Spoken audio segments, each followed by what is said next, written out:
Jesús, puse toda mi esperanza. Él se inclinó hacia mí y escuchó mi clamor,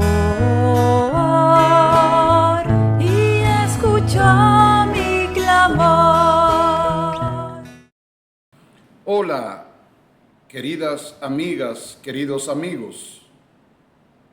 Bienvenido una vez más a este encuentro reflexivo. Estamos en este mes dedicado a la familia, dedicado a ese entorno principal de nuestra existencia como célula de la sociedad, de la fraternidad. Y la palabra de Dios nos lleva también a formarnos en familia consanguínea, en familia de las comunidades, en familia de la parroquia, de los hijos de Dios. Y hoy la palabra nos sigue insistiendo en este proceso de acercamiento constante a Dios, de mejora continua. Y nos habla hoy también de manera alegórica de cómo será el final de los tiempos, cuando el bien triunfe definitivamente sobre el mal, cuando Cristo resucitado triunfe sobre Satanás y sobre todos sus secuaces. El bien tiene la última palabra.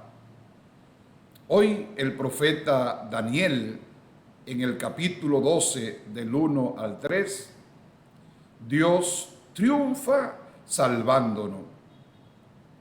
Y este texto nos introduce en un contexto que habla del final de los tiempos escatológicos.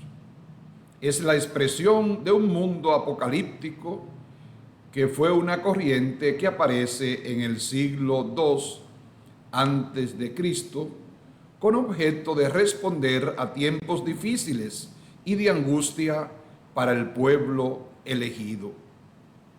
El libro de Daniel no es propiamente el libro de un profeta como tal, sino de un apocalíptico, cuya sintonía con la historia es a veces difícil de descifrar. En esta literatura se habla de una gran conmoción en la historia y se recurre a unos signos extraordinarios para animar a los que sufren y guardan su fidelidad a Dios. Su visión de la historia está sombreada por una visión dualista, de la misma que él puede llamar a engaño. Este mundo solamente tiene solución si Dios interviene y termina con todo en beneficio de los buenos o de los pueblos elegidos o de los que han impuesto su criterio. Es una solución que tiene ciertos esquemas pocos adecuados, aunque por otra parte palpita un deseo ardiente de ver a Dios intervenir en la historia que ha creado, porque ésta no corresponde al plan primogenio de la creación. Y esto lo podemos ver como positivo.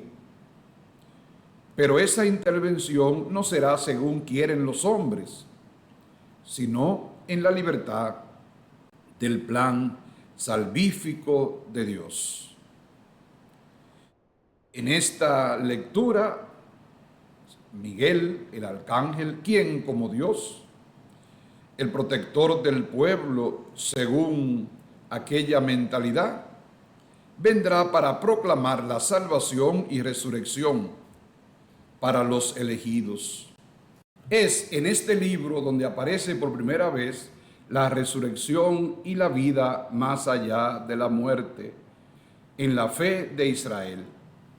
En esto lo más importante a señalar esta idea fundamental, cómo el pueblo comienza a vislumbrar no una retribución, sino una vida más allá de esta terrena. Porque en esta lectura apocalíptica hay un mensaje de esperanza y salvación. Es verdad que en aquel momento la teología no daba más de sí y solamente se proclamaba para los elegidos. Pero desde una lectura del Nuevo Testamento, la resurrección y la salvación de Dios está abierta a todos los hombres que confían en Él. Efectivamente, a Israel le costó mucho llegar a una solución de la vida humana después de la muerte. Y eso que tenemos salmos y oraciones que podrían conducir a ver qué está implicando un mensaje de esperanza más certero en la misma antropología bíblica. Por tanto, si hay resurrección, una vida después de la muerte, una vida en las manos de Dios, entonces los textos e imágenes apocalípticas deben leerse como el resultado de una conquista humana y religiosa, por la cual se responde al anhelo que todos llevamos en nuestro corazón. Estamos hablando de experiencias religiosas de una época y de una cultura. Lo importante es la verdad que hay en ellos. No hay imágenes míticas como la que se reviste el lenguaje apocalíptico, el oprobio, la condenación, el juicio. Es el ropaje de la época para hablar del triunfo de Dios sobre todo el mal, sobre todo lo que imperaba en aquel entonces, al parecer, el mal y la desesperanza. Pero como creemos por el mensaje del Antiguo y del Nuevo Testamento, el triunfo de Dios no tiene que ser necesariamente así. Ese triunfo de Dios en la historia ha de ser salvando y humanizando. Y encontramos una segunda lectura tomada de la carta a los Hebreos, que venimos leyendo desde hace varias semanas, ahora en el capítulo 10, verso del 11 en adelante. Un nuevo sacrificio, vida entregada a Dios y a los hombres en la persona de Cristo Jesús. Esta lectura nos ofrece el último texto de la carta a los Hebreos en este ciclo, que está a punto de terminar, el ciclo B. Se vuelve a insistir en la diferencia entre el sacerdocio y los sacrificios de la antigua alianza y el sacerdocio y el sacrificio de Cristo, el sumo y eterno sacerdote. Lo que el autor de la carta a los Hebreos nos quiere señalar es que los ritos, las ceremonias, los sacrificios de animales están vacíos porque no consagran nuestra vida al Dios vivo y verdadero. El autor de la carta a los Hebreos quiere apoyar su tesis de la fuerza del sacrificio de Cristo que une verdaderamente a Dios y a los hombres. En el Salmo 110. Por eso la diferencia de los dos sacrificios de la antigua ley, el de Cristo, lleva a la perfección lo que deben ser las ofrendas a Dios. No deben de ser de animales que nada comprometen ni al que lo ofrecían, ni a los mismos oferentes. La ofrenda de la vida es lo que vale, como decía Oseas 6:6. Misericordia quiero y no sacrificio. Conocimiento de Dios.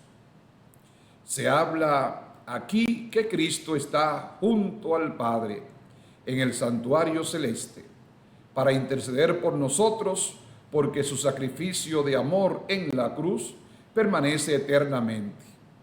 Ese es el sacrificio que ha perdonado de antemano los pecados de todos los seres humanos. Saber que seremos perdonados es todo un impulso de confianza en el que se muestra que el valor no está en el sacrificio del rito que se haga, sino en el poder estar en comunión con aquel que ha dado su vida por cada uno de nosotros. Es muy importante en todo sacrificio lo que uno siente, es verdad, pero no basta con sustituir la comunión con Dios y con los hermanos con cosas externas. Lo externo puede llevarnos a la decadencia o a la inmutabilidad. Ofrecemos cosas, pero nuestra mente y nuestro corazón sigue imperturbables a la acción divina y santificadora. El Evangelio de hoy, tomado de Marcos, en el capítulo 13, versos del 24 al 32, la historia no se trata de aniquilarla, sino de transformarla. Este Evangelio de hoy forma parte del discurso apocalíptico de Marcos con que se cierra la actividad de Jesús antes de entrar en la pasión. Es propio de la liturgia con la que culmina el año litúrgico usar estos textos apocalípticos que plantean las cuestiones finales, escatológicas de un mundo y de la historia. Jesús no fue muy dado a hablar de esta forma, pero en la cultura de la época se planteaban estos asuntos. Por ello le preguntan sobre el día y la hora en que ha de terminar este mundo. Jesús, según Marcos, no lo sabe, no lo dice, simplemente se recurre al lenguaje simbólico de los apocalípticos para hablar de la vigilancia, de estar alertas y de mirar los signos de los tiempos. No podemos negar que aquí hay palabras de Jesús, pero se reconoce que la comunidad primitiva, algunos círculos de profetas apocalípticos, cultivaron estos dichos de Jesús y lo acomodaron a su modo de vivir en una itinerancia constante y en la adversidad y el rechazo de su mensaje de Dios. Tenemos que reconocer que Marcos 13, lo que se llama el Apocalipsis sinóptico, se presta a muchas interpretaciones de distintos perfiles históricos, literarios y teológicos. Se reconoce que no es propiamente Jesús, sino de los cristianos que ante una crisis de guerra, de persecución, escribieron parte de este texto. Pusieron palabras de Jesús que se mantenían en la tradición para tratar de afrontar los problemas que se presentaban para judíos y cristianos. Una cosa sí es cierta: ante la tiranía de los hombres de cualquier clase y religión, estamos llamados a resistir en nombre de Dios. Los signos de los tiempos siempre han sido un criterio profético de discernimiento de cómo vivir y de qué esperar. ¿Por qué? Porque los profetas pensaban que Dios no había abandonado a la historia a su suerte dualista, donde la maldad podría imponerse sobre su proyecto de creación, de salvación o de liberación. Pero los signos de los tiempos hay que saberlos interpretar. Es decir, hay que saber ver la mano de Dios en medio del mundo, en nuestra propia vida personal y en la de los demás. La historia se transforma así. No acaba ni tiene por qué acabar de buena a primeras como una catástrofe mundial. Y Dios interviene en la historia por nosotros y nunca contra nosotros. De la misma manera que el anuncio del reino de Dios por parte de Jesús, su mensaje fundamental, es una convicción de su providencia y de su fidelidad a los hombres que hacen la historia. Cierto tipo de mentalidades siempre han creído y han propagado que el fin del mundo vendrá con una gran catástrofe en la que todo quedará aniquilado. Pero eso no nos obliga necesariamente a creer que eso será así.